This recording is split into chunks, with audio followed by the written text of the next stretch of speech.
അപ്പോൾ എല്ലാവർക്കും once again welcome to dear diary. So ഇന്ന് നമ്മളൊരു റെസിപ്പി വീഡിയോ ആയിട്ടാണ് വന്നിരിക്കുന്നത്. എന്താ നോക്കാം, നമ്മളിന്നൊരു പാൽപ്പായസമാണ് ഉണ്ടാക്കുന്നത്. അപ്പോൾ ആദ്യം തന്നെ ആവശ്യത്തിനുള്ള പഞ്ചസാര നമുക്ക് അടികട്ടിയുള്ള പാത്രത്തിൽ ഇതുപോലെ കാരമലൈസ് ചെയ്തെടുക്കുക. അടുത്തായിട്ട് നമുക്ക് ഇതിലേക്ക് ആവശ്യത്തിനുള്ള ബട്ടർ ആഡ് ചെയ്ത് കൊടുക്കുക. ഇത് ബട്ടർ കാരമലൈസ്ഡ് പാൽപ്പായസമാണ്. അടുത്തായിട്ട് ഇതിലേക്ക് നമ്മൾ പാൽ ഒഴിച്ചു കൊടുക്കണം. നമുക്ക് ആവശ്യത്തിന് എത്രത്തോളം ക്വാണ്ടിറ്റി വേണോ അത്രത്തോളം പാൽ ഒഴിച്ചു കൊടുക്കുക. എന്നിട്ട് ഇച്ചിരി വെള്ളം മാത്രം ചേർത്തിട്ട് ഒന്ന് നല്ലപോലെ ഇളക്കി വറ്റിച്ചെടുക്കണം കേട്ടോ.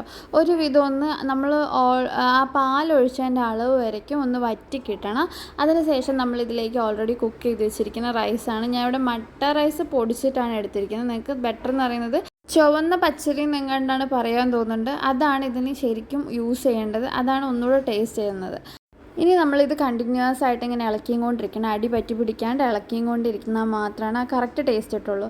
ഇതിൻ്റെ ആ മിൽക്കിൻ്റെ ലെവൽ എത്രത്തോളം വറ്റി കിട്ടുന്നു അതാണ് ഇതിൻ്റെ കറക്റ്റായിട്ടുള്ള ടേസ്റ്റ് തരുന്നത്. അടുത്തതായിട്ട് കാഷ്യൂനട്ടും ഗ്രേപ്സും കൂടെ ഞാൻ ഇതിലേക്ക് നെയ്യിൽ വറുത്തിട്ട് ആഡ് ചെയ്യുന്നുണ്ട്. അത്രയേ ഉള്ളൂ. ഇതൊന്ന് വറ്റി സെറ്റായി കഴിഞ്ഞാൽ തന്നെ പായസം റെഡിയാണ്. അപ്പോൾ നമുക്ക് ടേസ്റ്റ് ചെയ്തു. അപ്പോൾ നമ്മുടെ പായസം റെഡിയായി. നമുക്കത് ടേസ്റ്റ് ചെയ്ത് നോക്കാം. എങ്ങനെയുണ്ട്? ഇച്ചുകൂട്ടനും ഉണ്ട്, ഏട്ടനും കൂടെ ഉണ്ട്.